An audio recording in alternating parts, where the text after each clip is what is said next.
So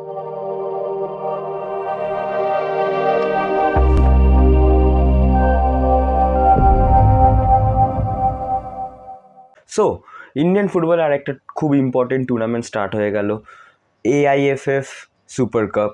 unfortunately শুধুমাত্র আমাদের আইএসএলটাই আর start হতে পারলো না এখনো পর্যন্ত, বাট ঠিক আছে, যখন স্টার্ট হয়েছে তখন কথা তো নিশ্চয়ই বলবো, চোখও রাখবো এই টুর্নামেন্টের ওপর, কোন টিম কী কী করছে। অ্যান্ড আমাদের বেঙ্গল থেকে যে দুটো টিম আমাদের রিপ্রেজেন্ট করছে বেঙ্গলকে, আজকে তাদের দুজনেরই খেলা ছিল একসাথে। টুর্নামেন্ট ওপেনার ছিল আজকে East Bengal versus Dempo. So আমি এই ম্যাচটা নিয়ে কথাটা বলি। ইস্ট বেঙ্গল, রাদার শুধুমাত্র ইস্ট বেঙ্গল না, মোহনবাগানও is not fit enough or still not equipped enough to do anything good this season honestly. East বেঙ্গলের গোল স্কোরিংয়ে একটা প্রবলেম দেখতে পাচ্ছি, সাইমালটেনিয়াসলি মোহনবাগানের midfield is very weak right now, no creativity in the midfield, direct football খেলছে। East বেঙ্গলের creativity আছে but goal স্কোরারের অসুবিধা, পারছে না ওরা কোনোভাবে। সো ইস্ট বেঙ্গলকে আমি যতদূর আজকে দেখে বুঝলাম, ভাই ডিফেন্সিভলি যখন তখন সুইচ অফ হয়ে যাচ্ছে। অ্যান্ড ওদের যে স্টার প্লেয়ার্স বা যে মেন প্লেয়ার্সরা তাদেরকে দিয়ে এখনও খেলাচ্ছেন, মানে ওরা ফিট না বেসিক্যালি। ফর এক্সাম্পল মিগুয়েল আসার পরে খেলাটা অনেকটা চেঞ্জ হয়ে যায় ইস্ট বেঙ্গল ফুটবল টিমের। আর যেটা খুব অসাধারণ গোল করেছে ইস্ট বেঙ্গল জার্সিতে, most probably the first goal he have scored today. East Bengal ক্যারিয়ারের ফার্স্ট গোল আজকেও স্কোর করলো, একটা খুব ভালো গোল স্কোর করেছে, বাট কাজের কাজ কিছু হয়নি। And credit where it's due, congratulations to Dempo. ভাই, what a display, what a rigidity, what a brave football they played today. অসাধারণ ফুটবল খেলেছে, খুব ব্রেভলি ফুটবল খেলেছে, এমন না যে মানে পাক দাবাস করে পুরো ম্যাচটাকে বার করে দেওয়ার চেষ্টা করেছে। অবভিয়াসলি মানে টিমের ধারে ভারে তো obviously east Bengal is way more better than Dempo. And keep that in mind যে ডেম্পো একটা ফুল ইন্ডিয়ান স্কোয়াড নিয়ে নেমেছিল, and the average age of that squad was not more than 23. So it's a huge achievement for a club like Dempo. একটা দেখেও ভাল লাগে যে একটা এত হিস্টোরিক্যাল ক্লাব ইন্ডিয়ান ফুটবলে, যারা আই লিগ দেখে বড় হয়েছে, জাস্ট লাইক মি, যে আমি আই লিগ যখন ফলো করতাম আর্লি 2010s কথা বলছি, সেই সময় Dempo was so much dominant force in Indian football.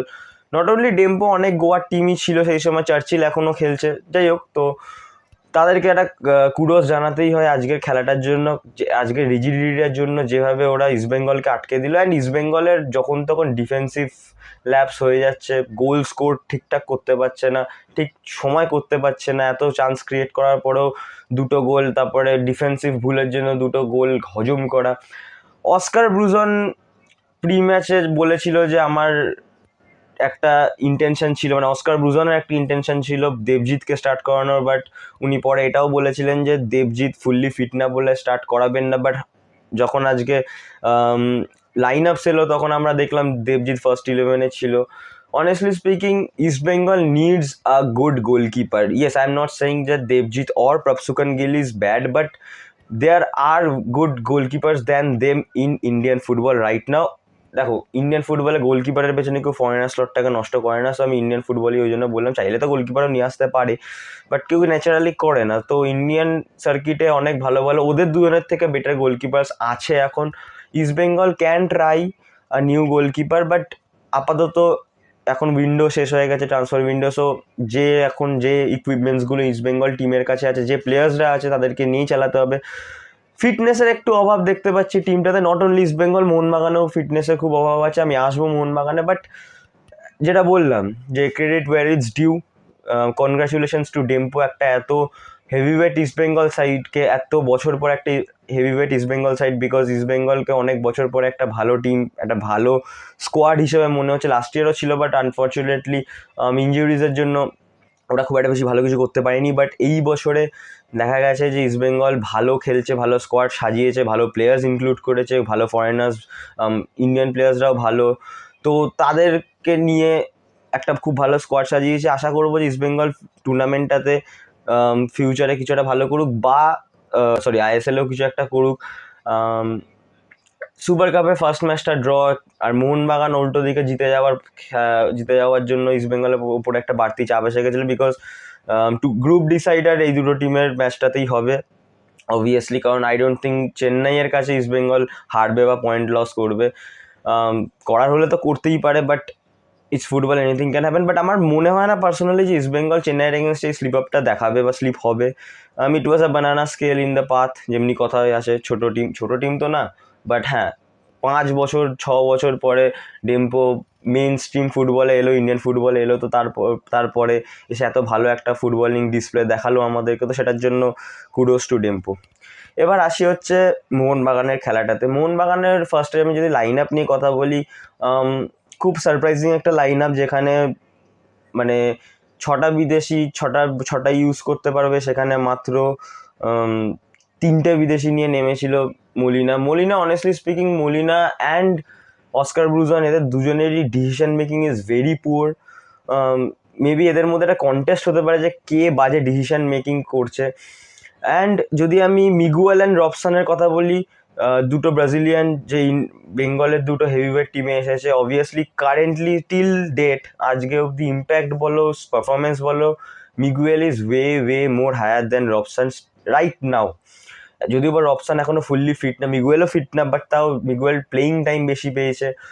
আজকে গ্রাউন্ড কন্ডিশন খুব একটা ভালো ছিল না, বৃষ্টির জন্য খুব জলে বল আটকে যাচ্ছিল, খুব একটা ফ্রি ফ্লোয়িং ফুটবল খেলা যাচ্ছিল না। যদিও বা মোহনবাগান এই সিজনে একটা ম্যাচও আমি খুব ফ্রি ফ্লোয়িং ফুটবল খেলতে দেখিনি একটা টপ টায়ার টিমের এগেনস্টে। তো ওরা জাস্ট ডাইরেক্ট ফুটবলই খেলে যাচ্ছে, পাস খেলছে ব্যাকে, পাস দেন একটা ফ্ল্যাঙ্কে বল বাড়াচ্ছে, দেন ওখান থেকে বল সুইচ হচ্ছে, দেন একটা ক্রস ঢুকছে, অ্যান্ড জাস্ট হোপ ফর যে কেউ একটা এসে হেড করে দিক বা কোনোভাবে একটা গোল ঢুকিয়ে দিক। এইটাই আমি পুরো প্যাটার্ন দেখতে পাচ্ছি মোহনবাগান টিমের ফুটবলের মধ্যে, ফুটবল প্লেয়িংটার মধ্যে। আশা করবো জোজে মুলিনা কিছু একটা ভাবে ফিগার আউট করে দেবে, বাট অনেস্টলি স্পিকিং নাম্বার 10 বা ক্রিয়েটিভিটি ইন মিডফিল্ড বলে মোহনবাগানে কিছু নেই। একটা জিনিস দেখে খুব খারাপ লাগলো, যখন বৃষ্টি কমে গেল, মাঠটা যখন একটু শুকিয়ে গেল, মানে ক্রিয়েট করার মতন, বল নিয়ে কিছু করার মতন যখন কিছু একটা সিচুয়েশন ক্রিয়েট হয়েছিল, সেখানে যে সব থেকে বেশি ক্রিয়েটিভ প্লেয়ার এখন কারেন্টলি মোহনবাগান করে সেটা হচ্ছে সাহাল আব্দুল সামাদ, যে নাম্বার 10 খেলতে পারে। ওকেও বসিয়ে দিয়ে হুট করে সুয়েল ভাটকে নামালো প্রেফার্ড পজিশনে খেলা হলো না সুয়েল ভাটকে রাইট উইংয়ে করে দিলেন, মনবীরকে নাম্বার 9-এ করে দিল। আমি জানি নাম্বার 9 মনবীর একসময় খেলতো, বাট কারেন্টলি বা ওর ক্যারিয়ারের বেশিরভাগ সময় ও যত সাকসেস পেয়েছে বা ও যত অ্যাচিভ করেছে, পুরোটাই রাইট উইংয়ের থ্রুতে খেলেই করেছে। সো আই থিঙ্ক মনবীরকেই রাইটে রেখে সুয়েলকে নাম্বার 9-এ খেলাতে পারতো।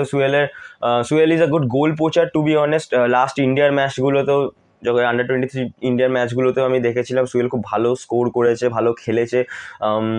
সুয়েলের মধ্যে একটা অপোনেন্টসদের পুল করার একটা আছে ঘাড়ের মধ্যে, যেটা বেসিক্যালি বাংলা ভাষায় ডিফেন্ডারকে ঘাড়ে নিয়ে বল ড্রিবল করে গোল করার ক্ষমতা এটাকে বলো। তো সুয়েলের মধ্যে সেটা আছে, কেন জানি না মনবীরকে নাম্বার 9-এ ঢুকিয়ে দিল অ্যান্ড সুয়েলকে রাইট উইংয়ে করে দিল। বাট এনিওয়েজ, জেমি ম্যাকলারেনের দুখানা গোলের জন্য আজকে মোহনবাগান তাদের টুর্নামেন্ট ওপেনারটা 2-0 গোলে একটা অল ইন্ডিয়ান চেন্নাইন এফসিকে হারিয়ে একটা গ্রুপে খুব অ্যাডভান্টেজ পজিশনে চলে গেল, কারণ ইস্টবেঙ্গল লাস্ট ম্যাচে তার সাথে ড্র করেছে ডেম্পোর এগেনস্টে। মোহনবাগানের 3 দিন পরে ডেম্পোর সাথেই খেলা আছে, ইস্ট বেঙ্গলের 3 দিন পরে চেন্নাইয়ের সাথে খেলা আছে। তো দেখা যাক কি হয়। লিস্টন কোলাসোর জায়গায় আমি ভেবেছিলাম রবসনকে কিছু হলেও একটা চান্স দেওয়া উচিত ছিল, একটু গেম টাইম যদি দিত। ডিমি পেট্রাটসকে একটু গেম টাইম দিত। ডিমি পেট্রাটসের সাপোর্টিং প্লেয়ার্স নেই বলে মলিনার সিস্টেমে ফিট হচ্ছে না ডিমি পেট্রাটস আমার মনে হয়। তো যদি ওকে একটু গেম টাইম দিয়ে, যদি ওকে একটুখানি কনফিডেন্ট বানাতো যেত, যদিও একটা গোল করতে পারতো, তো দেখা যেত মানে কিছুই বি করতে পারতো। কারণ Dimi Petratos is still a very good player in my eyes. ফিটনেসের একটু অভাব প্রত্যেকটা প্লেয়ার্সের মধ্যে আছে, রাদার প্রত্যেকটা ফরেনার্সের মধ্যে আছে মোহনবাগানে, except Alberto Rodriguez and Tom Aldred. দেখা যাক নেক্সট ম্যাচগুলোতে মোহনবাগান কীরকমভাবে খেলে। আই থিঙ্ক পরের ম্যাচেও এক্সপেরিমেন্ট চলবে, কারণ জোসে মুলিনা এই ম্যাচে খুব এক্সপেরিমেন্ট করে নিজের প্রেফার্ড ফার্স্ট চয়েস 11টাকে নামায়নি নেক্সট ম্যাচটা ডেম্পোর সাথে। বাট আমি বলবো ডেম্পোকে এই ম্যাচটা, ইস্ট বেঙ্গলের এগেনস্টে এই ম্যাচটা দেখার পরে আন্ডার এস্টিমেট করতে না। তাও আমার মনে হয় মলিনা অল ইন্ডিয়ান একটা ডেম্পো সাইডের এগেনস্টে একটু হলেও এক্সপেরিমেন্ট করবে। হয়তো দেখা যাবে রবসনকে ফার্স্ট চান্সে ফার্স্ট টিমে ইনক্লুড করে দিল, ফুল ম্যাচ একটা দিল, ডিমিকে ফুল 90 মিনিটস পেয়ে গেল ডিমি। Anything can happen. কিন্তু অনেস্টলি স্পিকিং মলিনা বলো অ্যান্ড অস্কার ব্রুজন বলো, দুটো কোচেরই decision making is very very poor right now. তো দেখা হচ্ছে খুব শীঘ্রই নতুন ভিডিওতে। আশা করি তোমার এই ভিডিওটা ভালো লাগলো তোমাদের। AIFF সুপার কাপ চলছে, দেখা যাক কি হয়, কে জেতে। লাস্ট ইয়ার গোয়া জিতেছিল, তার আগের বছর আমাদের বেঙ্গলের টিম ইস্ট বেঙ্গল চ্যাম্পিয়ন হয়েছিল। এবছর কে চ্যাম্পিয়ন হবে তোমরা নিজেদের প্রেডিকশন কমেন্টসে লিখে দিও। অ্যান্ড ভিডিওটা ভালো লেগে থাকলে একটা লাইক, একটা শেয়ার আর একটা subscribe please, it means a lot to me. So please তোমরা যদি এটা করে দিতে পারো তাহলে I will be very helpful and thankful to you all guys. দেখা হচ্ছে নতুন ভিডিওতে। টিল দেন, জয় মোহনবাগান।